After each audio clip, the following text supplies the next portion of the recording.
Hey guys, tonight we slip quietly into a world where the stars hang just a little too low, where the air smells like crushed jasmine and distant thunder, and where even the gods forget how to behave. Olympus, after dark, isn't the place of golden thrones and noble speeches. It's warm flesh, sweat-slick marble, and whispers behind silk curtains. You don't walk here, you glide. Your footsteps are cushioned by clouds, and yet every sense is sharp. You hear laughter, low, throaty, and maybe dangerous. You catch a glimpse of bare skin vanishing into shadow, and you realize you probably won't survive this with your moral compass intact. So, before you get comfortable, take a moment to like the video and subscribe, but only if you genuinely enjoy what I do here. And hey, tell me where you're listening from and what time it is. I bet Olympus is steamier than wherever you are right now. Now dim the lights, maybe turn on a fan for that soft background hum, and let's ease into tonight's journey together.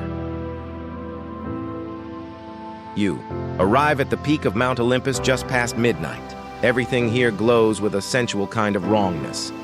The columns are too smooth, the grapes too wet, the goddesses too bored. You've seen pleasure before, but never weaponized like this. Pleasure here is currency. It flows like honey and burns like wine. There's a reason mortals weren't meant to look upon the gods. It's not because of the light. It's because of the heat. You pass a garden where vines curl around thighs instead of trellises. A harp sings itself, each string plucked by invisible fingertips. Somewhere, two voices moan, one masculine, one shifting like mercury. You keep your eyes forward, or at least you try, and then you see him, Zeus. No throne, no lightning bolt. Just a man, tall, carved like hunger, with a beard that says father, but eyes that say, come closer. He doesn't speak. He doesn't need to. His presence hums, low and electric, like the air before a storm. And you feel it, between your legs, beneath your ribs, behind your teeth. He's not alone. Around him swirl immortals with bodies too perfect to be kind. Some press lips to skin, others to fruit. You can't tell the difference. One nymph rides a satyr like he's the last drinkable drop of ambrosia. Another opens her mouth and lets a hummingbird fly out. You're not just watching a party. You're watching divinity in heat. But it's not just about sex. Not really. It's about power. Olympus doesn't run on prayer or virtue. It runs on desire. Want something badly enough, and you'll bend the world or someone else to get it. And here, they all want. Endlessly. Shamelessly. You turn a corner and catch a glimpse of Hestia, the virgin goddess of the hearth, feeding pomegranate seeds to a fire that moans with each offering. Even she, the pure one, has her own secret. Ritual. Even restraint here tastes like teasing. One historical fact.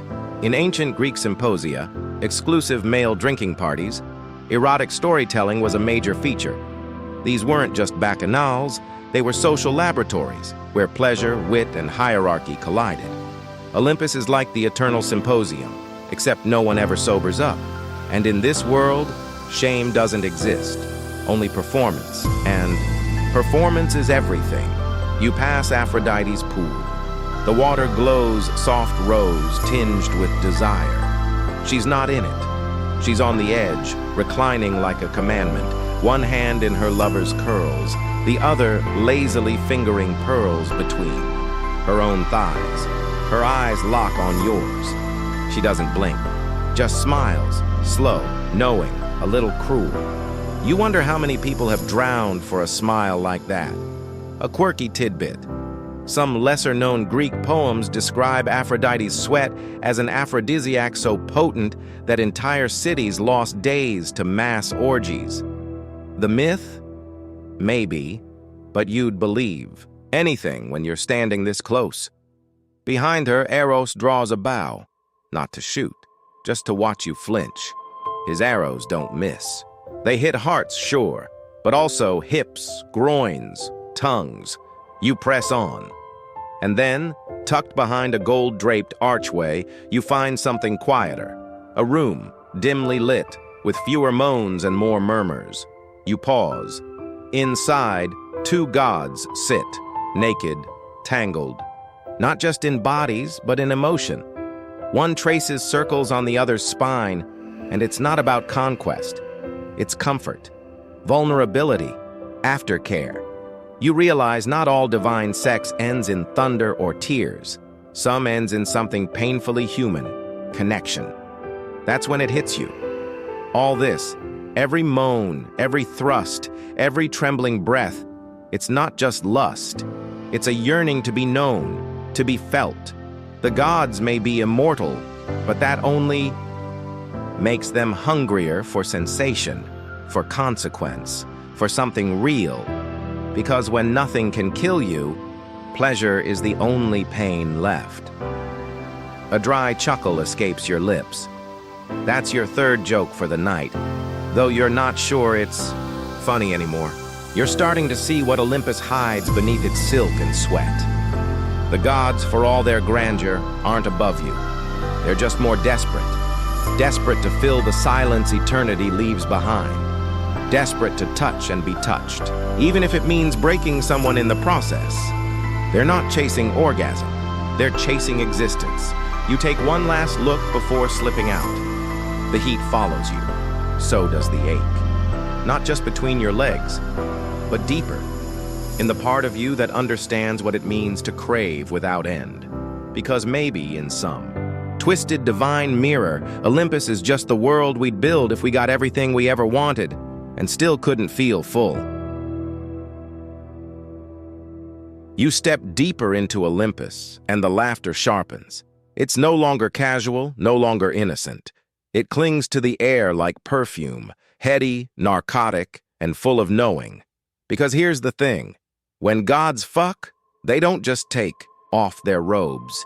They take off their masks, and no one wears a mask like Aphrodite. She appears not with thunder or flourish, but like a scent, suddenly there, in your lungs, under your skin. Her body is soft where it should be soft, sharp where it should wound. And as she glides across the marble floor, even the floor seems to pulse beneath her bare feet. She doesn't walk. She tempts space itself to move for her. You're not sure if you want to kiss her or kneel. Possibly both. Maybe one after the other. But tonight, you're just an observer. So you watch.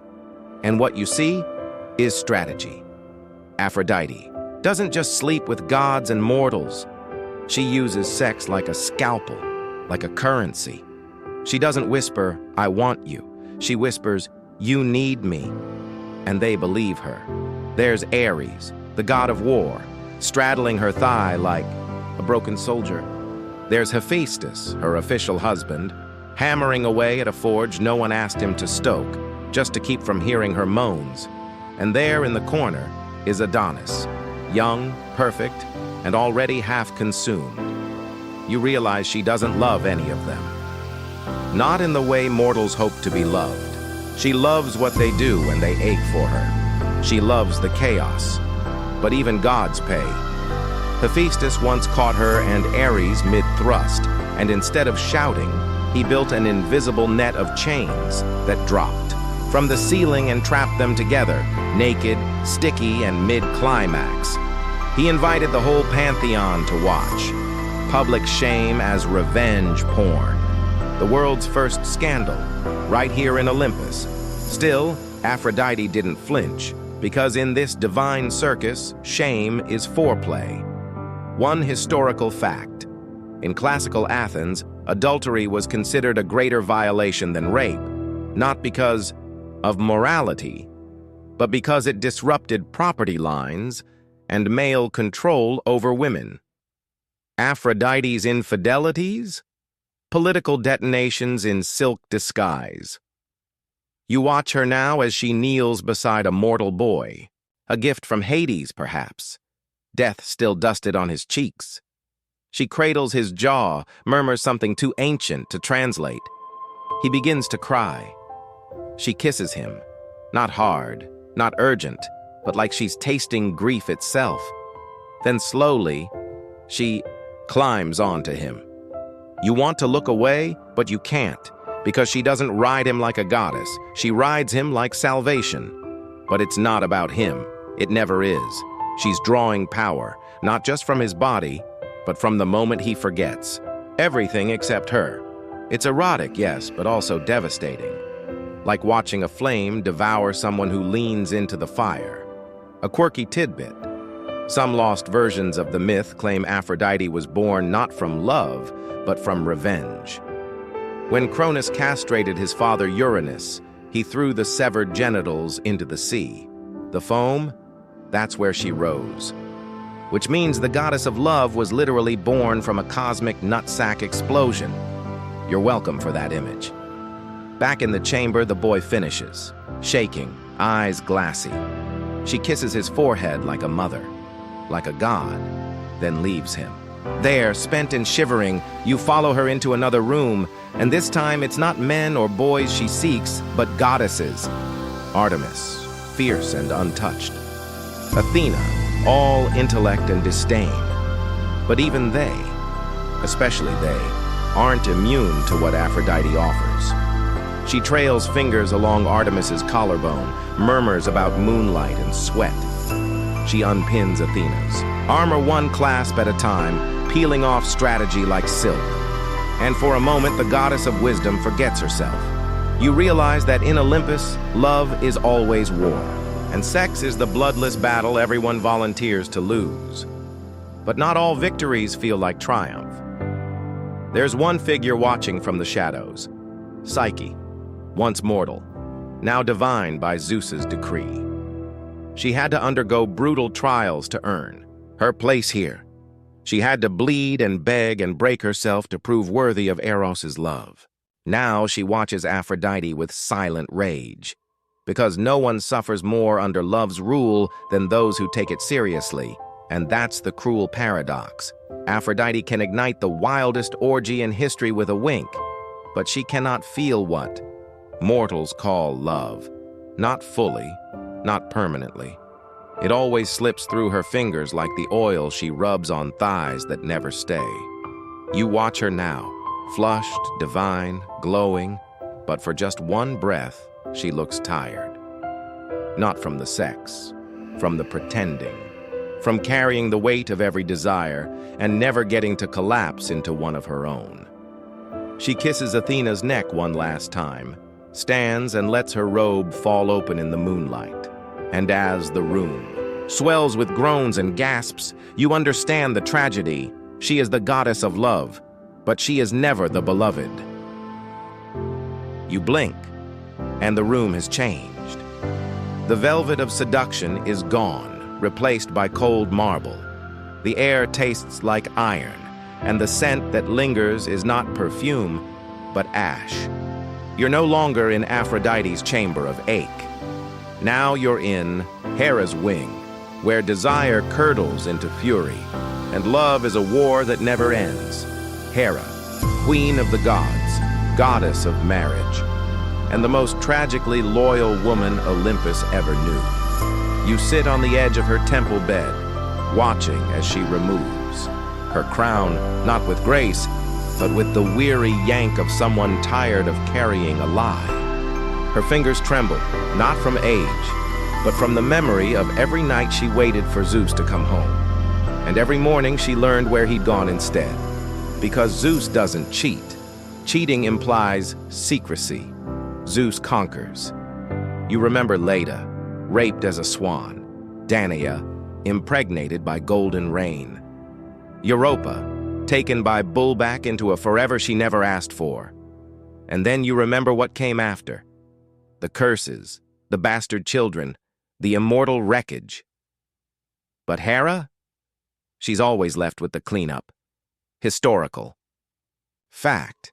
In ancient Greek society, wives of powerful men were expected to remain loyal and composed, even while their husbands sowed chaos. Marriage was less about love and more about legacy management. And Hera managed it all. She didn't just punish Zeus's lovers, she hunted them, turned Callisto into a bear, sent madness to Ino, transformed Lamia into a baby-eating monster after stealing her children. Her cruelty became legend, but it wasn't cruelty for cruelty's sake. It was survival, because Olympus would never blame the man in power. So Hera aimed her rage downward, at those with less divine protection, less voice, less choice. It was easier than admitting the truth. She had no control over her own bed. You watch her now, pacing. Her robe drags like dead weight. Her lips move in silent accounting, not of sins, but of betrayals. Not just his, hers too. Every time she stayed, every time she swallowed the bile and showed up to play the dutiful queen, she stares into her vanity mirror, not to adjust her hair, but to rehearse dignity. Then she hears it, a giggle, just one. It echoes like a slap. She closes her eyes. She knows that giggle. Semele, the newest conquest, a priestess, barely out of girlhood. Zeus had whispered sweet power into her ear, and now she carried his child, one fated to become Dionysus. Hera doesn't cry. She smiles, because rage doesn't always shout. Sometimes it suggests, she visits. Semele in disguise, of course, an old woman wise and warm, dripping sympathy. If Zeus truly loves you, she coos, ask him to show himself in his full divine form. You already know what comes next. Zeus, bound by oath, does just that.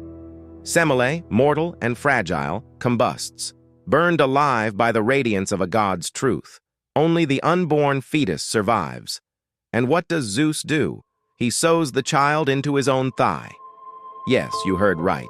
Quirky tidbit.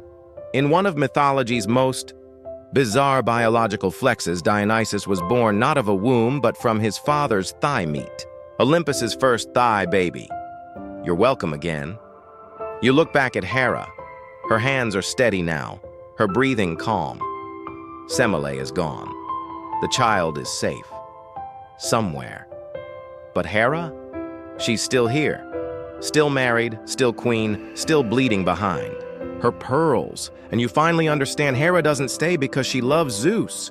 She stays because if she leaves, he wins. Olympus is a stage, and marriage is her script.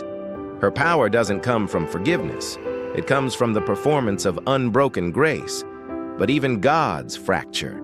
In a quieter room, you find her later, sitting beside a mortal boy. Not for sex. Not for love. Just company.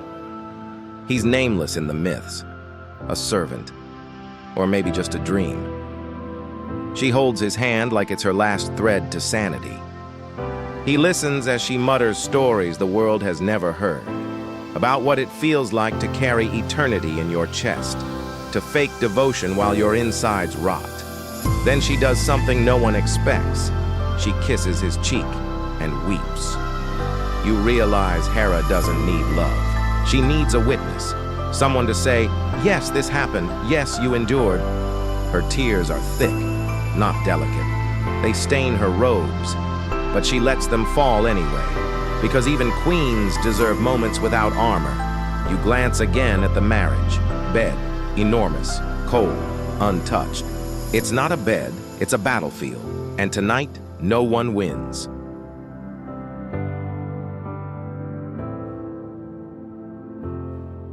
You find yourself walking barefoot down a long corridor now, its walls carved from twilight, pulsing with old breath.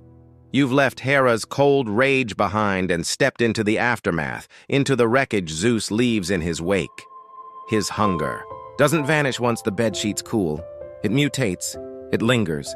It infects. Welcome to the nursery of monsters and miracles, because when Zeus fucks, someone always pays the price.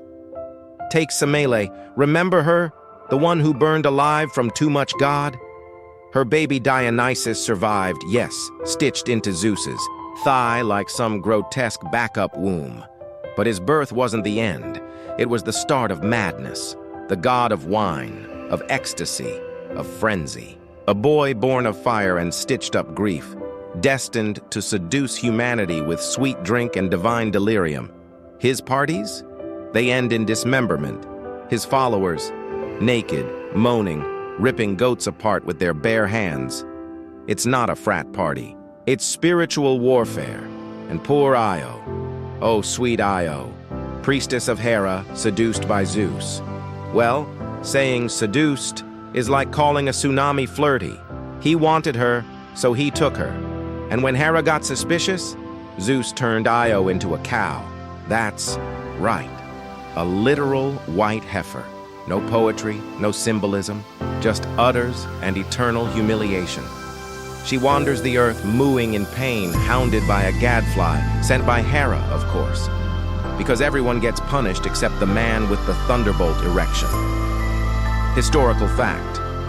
In ancient myth, metamorphosis was often used to explain the trauma of violation. Women turned into trees, birds, beasts, not to escape, but to survive. To erase the body because the memory hurt too much, you pause near a stone cradle now. Inside it, a child sleeps, but his shadow is already longer than his form. It's Heracles. You know the name, Hercules, the hero. Son of Zeus and Alcmene, a mortal woman tricked into sleeping with a god who disguised himself as her husband. Yeah, that old trick. Zeus was basically the deep-fake king of Olympus. Heracles was born into curses. Hera hated him, not because of who he was, but because of what he represented. Proof. She sent snakes to his crib. Later, madness. He killed his own wife and children under a fit of divine rage. Not his fault, but still his burden. Because when Zeus comes, he never cleans up the mess. You see it everywhere now. Callisto, seduced as a virgin priestess of Artemis. Transformed into a bear. Her son almost killed her, not knowing she was his mother, before the gods finally took pity and threw them into the sky as constellations. You know them, Ursa Major and Ursa Minor. Next time you trace those stars with your finger, remember, they're shaped like trauma, quirky tidbit. The ancient Greeks didn't separate sex and catastrophe. The same gods who created orgasm also unleashed plague. Coincidence? Not on Olympus.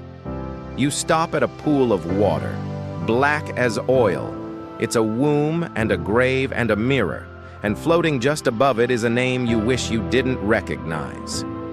Ganymede, the most beautiful boy in the world.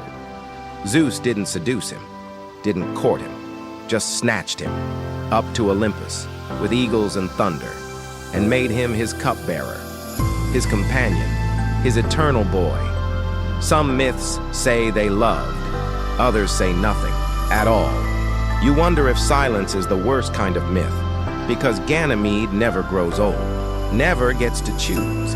He pours wine for eternity while the gods laugh and toast and fuck around him. He's never allowed to be a man, only beautiful, only obedient. You look up. Zeus isn't here, of course. He never is when things fall apart, but you can feel him in the thrum beneath your feet, in the ache behind every name you've just spoken. He doesn't just take bodies, he leaves legacies, tragic ones. That's the thing about divine lust. It's never just physical. It bleeds into the soil, warps destinies, writes entire mythologies in semen and fire. You sit down beside the pool, feet dangling into the obsidian stillness, and you ask yourself a question the myths never really answer. Why do they keep telling these stories? Maybe because we still don't know how to talk about power, about sex, about the wreckage left behind when desire is divine and consent is irrelevant. Maybe because we still confuse punishment with justice, or loyalty with love, or lust with fate. Maybe because somewhere deep down, we want our gods to be just like us, flawed, hungry, and cruel, so we can forgive ourselves a little easier. You look down at your reflection, rippling over ancient stories, and you realize you're already part of the myth.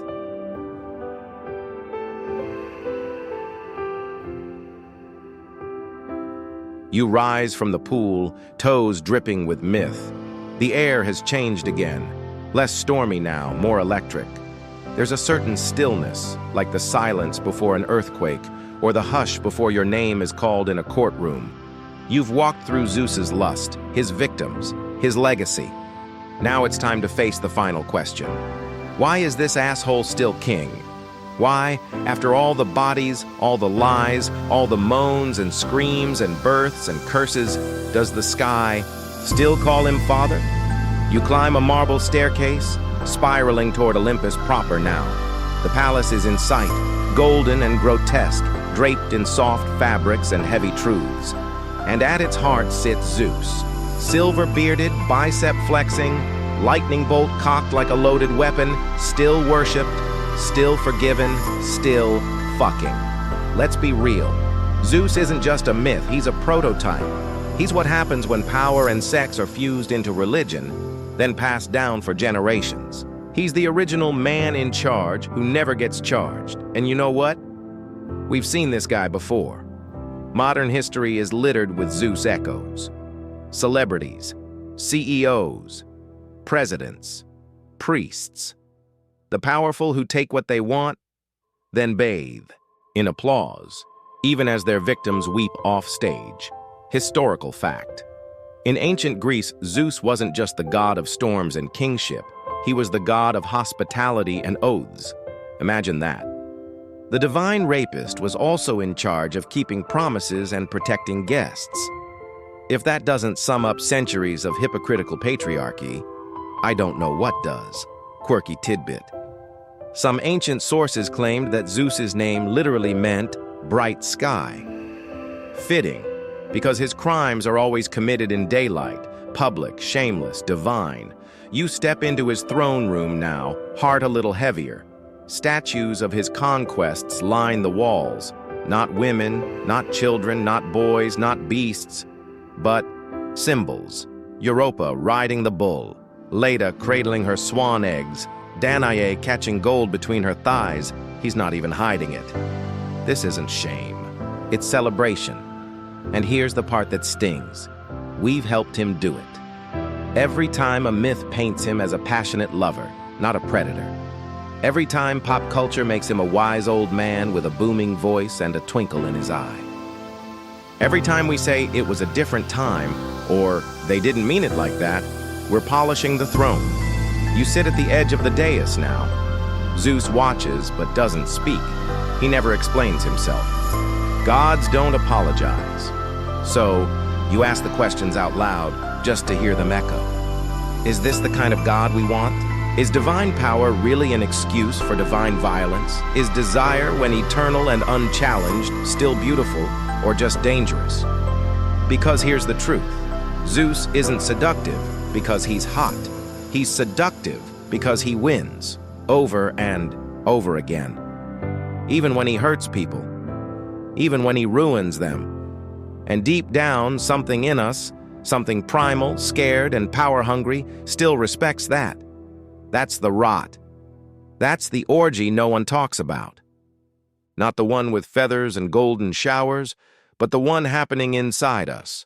The one where we fuck our morals just to keep worshiping someone strong. You close your eyes now. The palace fades. The marble crumbles. You're back in your room. Your sheets are warm, your chest rising slow. But the stories linger, don't they? They seep in. They curl around your ankles like myths waiting to pounce. Maybe you're not here to judge Zeus. Maybe you're just here to see him clearly and decide finally whether that lightning in your blood is courage or complicity. You're still, now. Your body hasn't moved, but your mind feels like it's traveled centuries. You've walked through palaces of fire and rooms lined with wounds. You've seen desire stripped of beauty and power laid bare. And through it all, you never looked away. That's brave. That's rare. The air around you softens. The thunder's gone. No more gods looming above you. No more lightning in the walls. Just you and the stories we keep telling. Stories where lust is holy, where punishment is inherited, where silence becomes myth, and myth becomes culture. But here, in this moment, you're not a character. You're the listener. the one with the power to remember, to question, to feel something more than just arousal or fear. Let that linger. Let yourself feel sad for Io. Let yourself ache for Semele. Let yourself wonder what would have happened if Hera had just walked away. Breathe slower now. There's no rush. The myths will still be there tomorrow, carved into stone, etched into sky. But tonight, let them rest. Let the gods be quiet. Let your own heartbeat be the only thunder you need. You've heard the orgy. You've survived the storm. Now close your eyes, drift into shadow, and let the silence love you better than Olympus ever did.